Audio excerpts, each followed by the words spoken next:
Vamos lá. Bom dia, sétimo ano. Vamos dar sequência à nossa aula de língua portuguesa, ok? Então, sétimo ano, estão todos bem? Tá tudo bem com vocês? Vamos lá. Vocês vão abrir os livros na página 90, tá? E nós vamos dar sequência.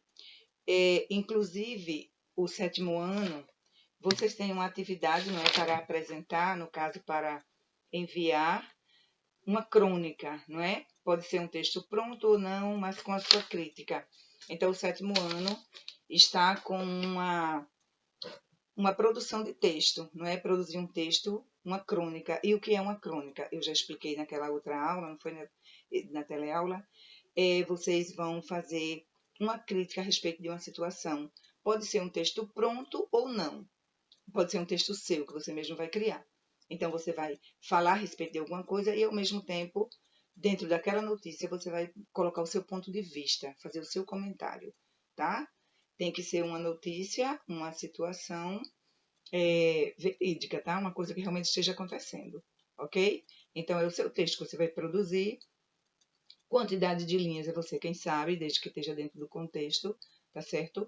Então, vocês vão produzir uma crônica. Não tem que ter uma linguagem formal, não. Pode ser uma linguagem comum. Claro que não é com gírias, não é? Nem com palavras inadequadas, mas pode ser um texto de uma linguagem simples, mas o que você dê a sua opinião, tá certo? Seja o seu ponto de vista. Então, esta é a crônica, é o tipo de texto que você vai... já está pronto nessas alturas, não é? E vai enviar quando houver o drive-thru, né? Então, você vai pegar as suas provas e, bom, esse texto tem que estar prontinho para quando for na hora de você apresentar, então você leva, ok? Nas aulas passadas a gente está orientando isso. É só um feedbackzinho que eu estou lembrando para vocês, mas eu creio que já esteja tudo pronto. Vamos lá. Então, página 90, livro de língua portuguesa, sétimo ano, produção oral, telejornal. Vamos lá. Tem um texto aqui do telejornal. Uma das programações da televisão que tem grande audiência são os telejornais. Você sabe qual é o objetivo desse tipo de programação, de um telejornal? O mesmo de um jornal impresso.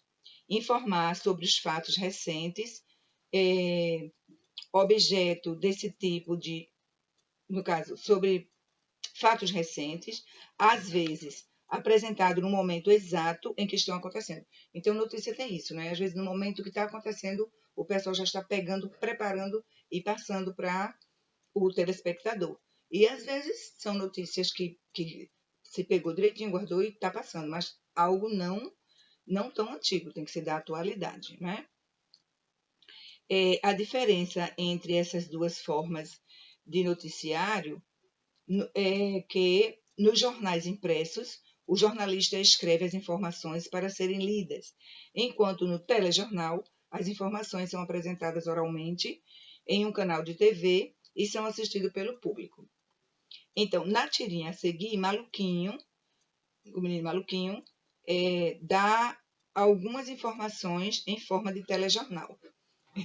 É uma situação bem interessante, né? Você observando aí na sua página 90, essa tirinha do Maluquinho. Então, ele começa a falar, né? Crianças vão brincar no quintal, mais de 1000 jabuticabas abatidas. Pânico no colégio. Professora dá prova surpresa e 10 levam bomba. Sobem o picolé e o chiclete. Estas ou outras notícias você vai ver no... Eu só perguntei como foi o dia, falou o pai, né? Então, a situação em que ele começa a dar notícia, e o pai para e diz, mas eu só perguntei como foi o dia dele. Então, a mãe responde, é muita televisão. Ele está assistindo muita televisão, né? Já está parecendo um robozinho. Então, vamos lá às atividades da página. Primeiro, de acordo com a tirinha, né? De acordo com a tirinha, por que o pai de Maluquinho teve aquela reação? Por quê? Porque ele apenas perguntou como foi o dia dele, só isso.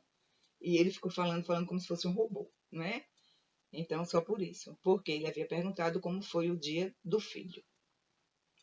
Segundo, que assuntos o menino maluquinho está expondo? Qual é o assunto que ele está expondo?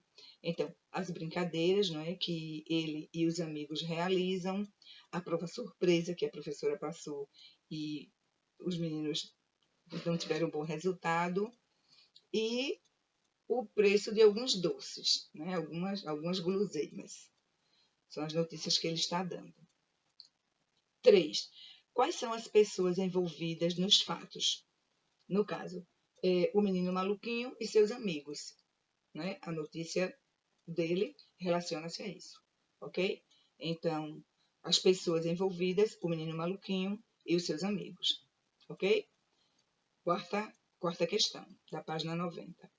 Onde e quando aconteceram os fatos? No quintal, né? Quando ele estava narrando, no quintal, na escola e na rua.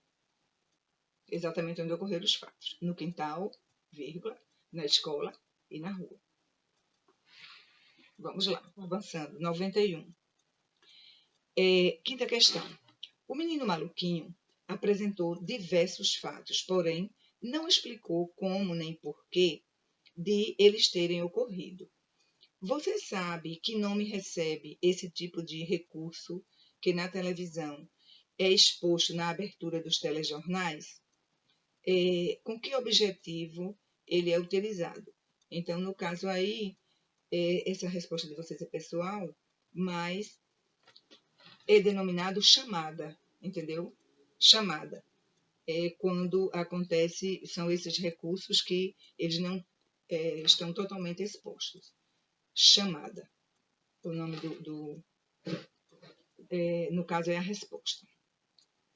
Mas aí, essa resposta aqui da quinta questão, ela é pessoal. Aí você pode pesquisar e ver mais detalhes a respeito e preencher aí todo esse espaço, tá? Chega a ser pessoal, é apenas uma dica que eu estou dando. Mas vamos lá, continuando. Olha a resposta aí. A chamada é um recurso utilizado sempre no início de um telejornal, quando o jornalista apresenta as notícias que serão discutidas durante o programa, com o objetivo de estimular a curiosidade do telespectador, tá? Então, chamada. Sexta questão. Em um telejornal, as notícias são apresentadas de maneira clara e objetiva. Por que isso acontece? Por que ocorre? Por que a notícia tem que ser clara e objetiva? Óbvio, não é? Devido ao tempo da apresentação, porque eles têm um tempo estipulado. Devido ao tempo de apresentação que é estipulado. Certo? Por quê? Porque se a notícia torna-se longa, ela torna-se cansativa. E aí o telespectador não vai se interessar. Entendeu? Então, por isso, é devido ao tempo de apresentação que é estipulado por conta disso. Tá? Sétima questão. Nos telejornais, há sempre âncoras, os jornalistas que apresentam as notícias. Quem é o âncora na tirinha aqui? No caso, quem deu a notícia, quem é o principal? Só tem ele, maluquinho, né? O menino maluquinho. Ele que é a âncora, ok? O menino maluquinho. Sétima questão. Ok, amores. Então, essa situação aí da página 90 a gente vai passar, porque eu já pedi para vocês a crônica, eu vou passar isso aqui. Então, vamos agora. Chegamos na página 93. A língua em estudo. Então, a seleção e a combinação das palavras, tá? Refletindo e conceituando, vamos lá. Até agora, você estudou diferentes classes de palavras, a função de cada uma delas em uma frase e as ideias que elas expressam, né? Reveja algumas. Então, vamos lá. 1. Qual dos substantivos aqui emprega-se para fazer referência a uma pessoa que está na fase da infância? Já está respondendo aqui, criança, né? Você tem 3 opções: homem, criança, adulto. Muito fácil. Então, marca aí, criança. 2. Em qual das frases a seguir o termo destacado é um adjetivo? Comprei um livro de poemas bem legal. O adjetivo aí é a qualidade. Um livro bem legal. Na feira de livros, tá? Então, você marca o X no primeiro quadrinho. Terceira questão. Qual dos advérbios a seguir é empregado para expressar ideia de frequência? Tá? Então, o advérbio que expressa, pode ser um advérbio de tempo, de modo, de lugar. No caso aqui, é um advérbio de frequência. Nunca, sempre, né? Então, já está aqui. Não pode ser amanhã, infelizmente, de forma alguma. Sempre. Sua alternativa, ok? Sempre. Advérbio de frequência. Sempre acontece ou nunca acontece. Quarta questão. Relacione as frases a seguir ao tempo expresso pelos verbos em destaque. Então, você tem 1. Você mandou o e-mail para sua professora. 2. Ler poesia faz bem para a alma. 3. Amanhã começará o festival de música da cidade. Então, você vai relacionar justamente expresso pelos verbos em destaque, tá? Mandou, você... Pretérito. Lembra que pretérito é passado, né? A mesma coisa. Então, mandou, pretérito, ou seja, passado.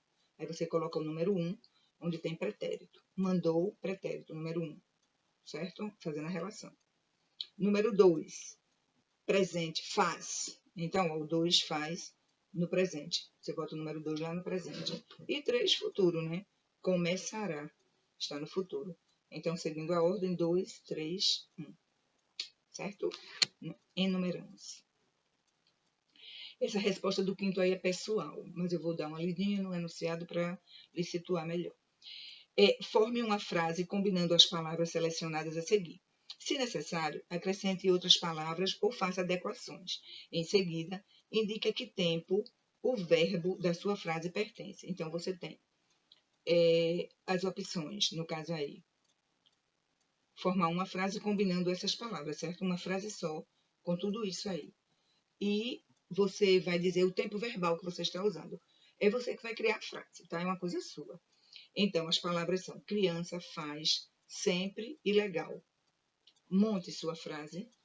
Veja o tempo verbal que você colocou e ponha o tempo. Se foi um pretérito, um passado, um futuro ou um presente. Tá? Pretérito, passado é a mesma coisa.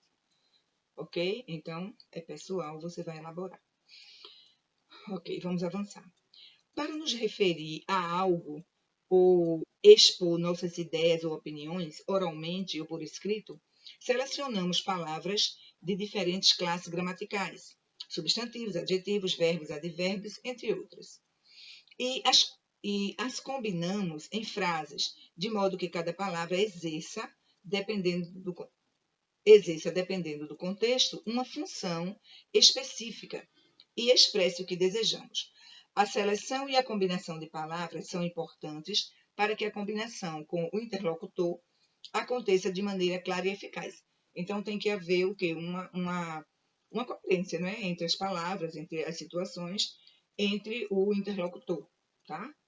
Para que você me entenda, é necessário que eu tenha realmente crie uma situação de palavras que tenha coerência e que a informação seja eficaz para você. Você entenda sem problema, tá? Agora, veja o exemplo da seleção e combinação de palavras nas frases. Rodrigo gosta muito de futebol. E futebol é o esporte preferido de Rodrigo. Então, você tem aí, no caso 1, seleção e combinação. Rodrigo é o substantivo, gosta, verbo, muito, advérbio. Observe que estão a classe de palavras, né?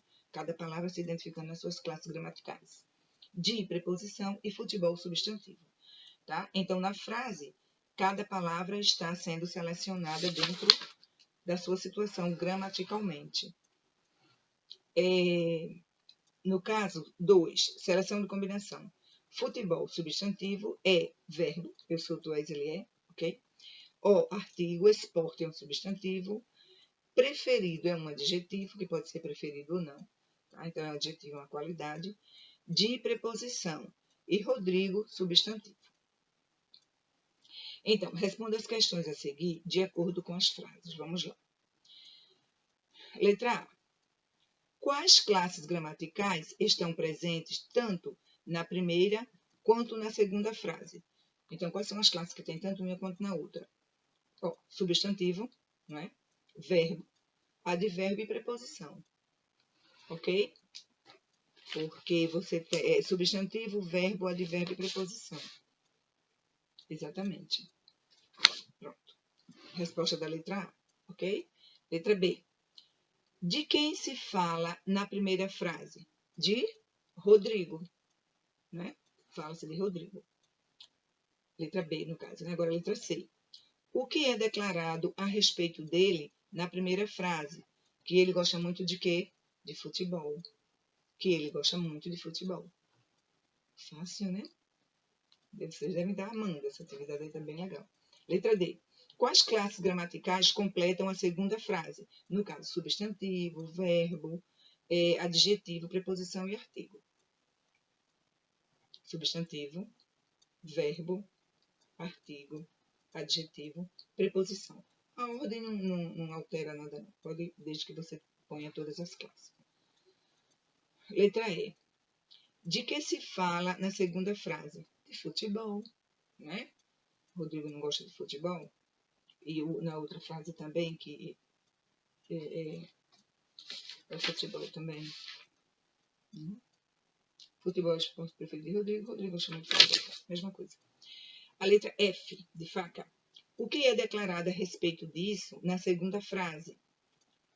O esporte preferido de Rodrigo, que ele gosta muito de futebol. O esporte preferido de Rodrigo. Ok? Então, nós vamos continuar aí essa situação aí para fazer em casa. A gente continua aqui agora, tá? 1. Forme duas frases. Pessoal, você vai formar. Mas vamos lá, deixa eu ler o enunciado para você. Forme duas frases com as palavras dos quadros abaixo, selecionando-as e, em seguida, combinando-as de maneira que tenha sentido completo, tá? Então, você vai selecionar, formar duas frases e seleciona combinando com sentido completo. Tem várias palavras. Você vai destacar e formar uma frase. Depois você vai destacar outras e formar outra frase. Duas frases com sentido. Obviamente, pessoal, a base, você sabe que a base do enunciado é o verbo, né? Que é o núcleo. Pronto. Então, você põe lá o sujeito.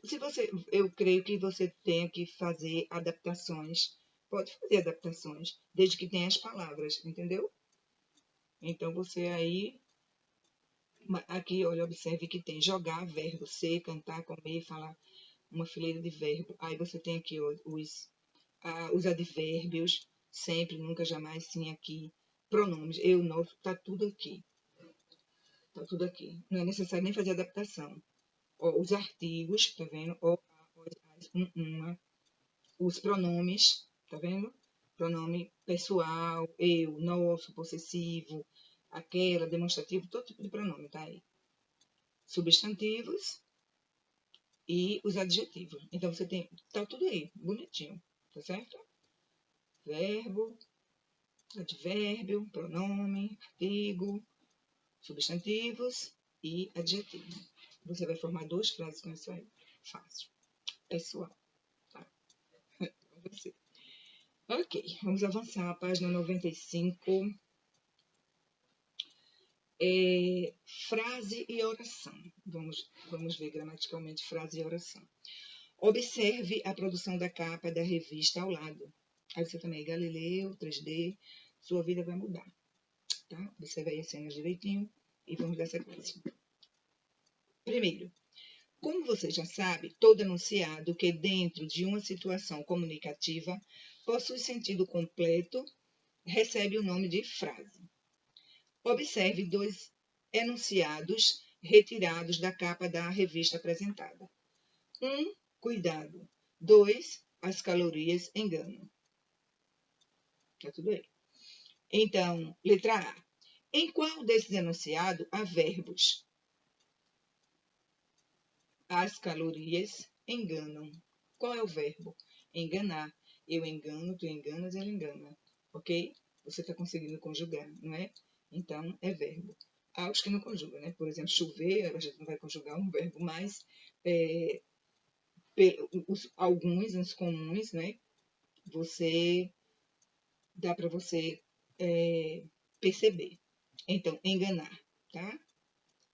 No caso, enunciado 2, a letra A.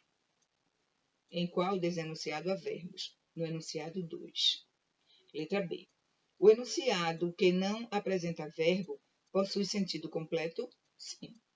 Sim. Porque, às vezes, uma frase você pode dizer até com uma palavra. Não é obrigado a ter verbo, desde que formou uma situação comunicativa, entendeu a mensagem? Pronto, tá? Há uma comunicação, então é uma frase. Olha aí. Sim, então explique, né? Apenas, no caso, o enunciado que não apresenta verbo possui sentido completo? Sim. Então, ele quer que explique. Fica explícita a mensagem para se tomar cuidado com algo.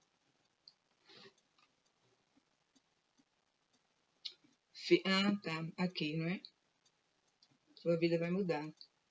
Cuidado, olha aí, cuidado. Esse cuidado aí é uma frase que tem aqui na capa da revista. Cuidado. É uma frase, porque está transmitido uma situação, entendeu? Um entendimento. Você está entendendo. Cuidado. Tá? Então, essa palavra cuidado formou-se uma frase. Então, a resposta da letra B, sim, vírgula.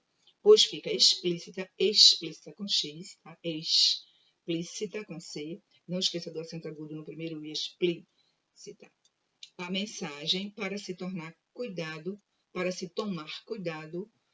com algo, tá? Porque ela está dizendo aí, cuidado, as calorias enganam. Pronto. Então, ok? Vamos dar sequência. Ainda na 95. Uma frase pode ou não apresentar verbo. A frase que não possui verbo recebe o nome de frase nominal, tá? Cuidado, socorro, né? Você vai passando alguém gritando, socorro, aí você, o que é isso? Né? Já sabe que alguém está em perigo, está pedindo socorro, está pedindo ajuda, não é isso?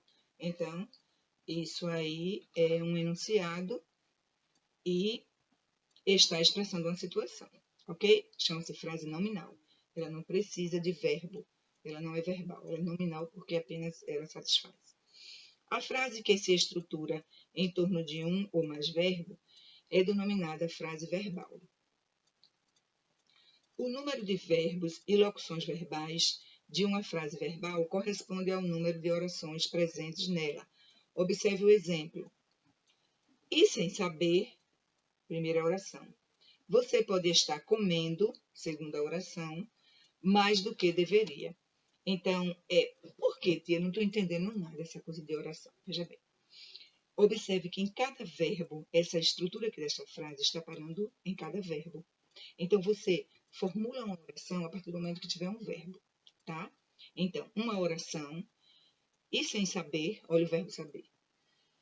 Você pode estar comendo, tá vendo? Segunda oração, olha aí o verbo, estar. E deveria. Eu deveria, tu deverias, ele deveria, tá?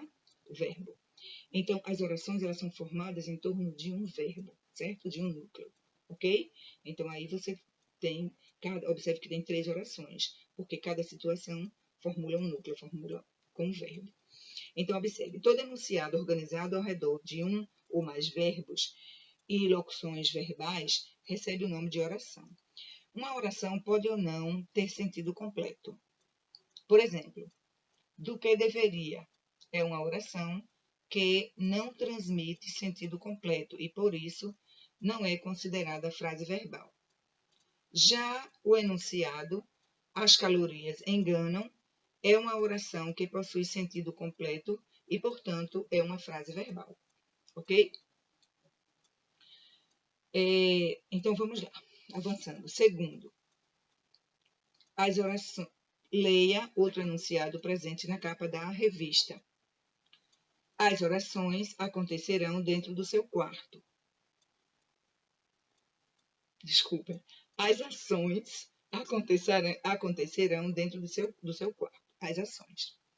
Então, o enunciado pode ser considerado uma frase? Sim. Né? Pois apresenta sentido completo. As ações acontecerão dentro do seu quarto. Não está completo o enunciado? Então, sim, claro que pode, não é? O enunciado aí está completo, sim. B. O enunciado é uma frase verbal ou uma frase nominal? Tem verbo? Se tem verbo, é verbal. Se não tem, é nominal, tá? Então, ó, as ações acontecerão, né? O verbo tem um verbo aí. O verbo acontecer, né?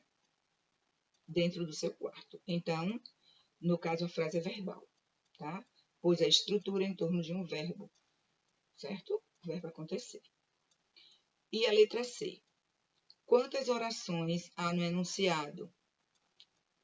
De que forma você identificou isso? Então, quantas orações? Quantos verbos há? Só há um verbo, que é o verbo acontecer, né? Então, só há uma oração. Porque você conta as orações de acordo com os verbos, certo? Virem a página. Chegamos aqui na página 96, né? Vamos ver isso aqui. Sujeito e predicado. Leia a seguir a biografia de Silvio Santos, apresentador de televisão, bastante conhecido no Brasil. Deixa eu ver. Poderia deixar, mas eu acho que dá para fazer. Vamos lá. Senhor Abravanel, 12 de 12 de 1930. Nasce na cidade do Rio de Janeiro, filho de imigrantes judeus. Aos 14 anos, decide abandonar o curso de contabilidade e começa a trabalhar como camelô, Silvio Santos, vendendo carteiras para título de eleitor e canetas nas ruas do Rio de Janeiro. Preso várias vezes, é levado pelo chefe de fiscalização, Meira Lima, à Rádio Guanabara, na qual consegue o primeiro lugar em um concurso de locutores. Porém, como o salário é baixo, volta para as ruas, monta um serviço de alto-falantes na barca Rio-Niterói, ganha dinheiro e abre um bar. Olha, isso aqui trata-se da biografia de Silvio Santos. Biografia, a história, bio, quer dizer, grafia é escrita, então é a escrita da vida de uma pessoa que tem que ser baseada em fatos reais. Tá? Não pode ser fake news. Então, essa é a vida de Silvio Santos mesmo, de verdade. Tá? Endividado, aceita emprego de locutor na Rádio Nacional, em São Paulo, em que apresenta o programa Caravana do Peru que Fala. Em 1959, assume com o radialista Manuel da Nóbrega e um alemão, o Baú da Felicidade, que vende baús cheios de presentes pagos antecipadamente em 12 parcelas. Estreia na televisão em 1958 como locutor de comerciais. 4 anos depois, compra um horário-programa na TV Paulista, emissora adquirida mais tarde pela TV Globo. Destaca-se como um dos principais apresentadores de programa de auditório e, em 1976, passa a apresentá-los nas TVs Tupi e Record. Record já era naquele tempo. Em 1981, ganha uma concessão governamental que o torna proprietário das TVs, hoje SBT. É dono de 33 empresas, entre seguradora, lease, banco e rede de televisão, que movimentam 1,5 bilhão de reais por ano, no caso, 1,6 bilhão por ano. Em 1989, tenta concorrer à presidência da República, mas tem sua candidatura impugnada. Casado pela segunda vez, tem 6 filhas. Está aí a biografia do Silvio Santos, a vida de Silvio Santos. Bem interessante, né? Ok, amores, vamos fazer o seguinte. Vocês vão concluir essa parte aí com vocês, certo? Vocês vão concluir aí com vocês e na próxima aula nós corrigiremos. Então, essa parte aqui da 96, também vocês vão fazer aí e corrigiremos na próxima aula. como também vocês estão levando a página, vocês estão aí também com a página 98 e 99. Não é isso? Atividade para apresentar na próxima aula que vocês já estão fazendo. Bom? Então fiquem bem, fiquem em casa, estudem. Bons estudos para vocês. Nos veremos. Até logo. Beijo.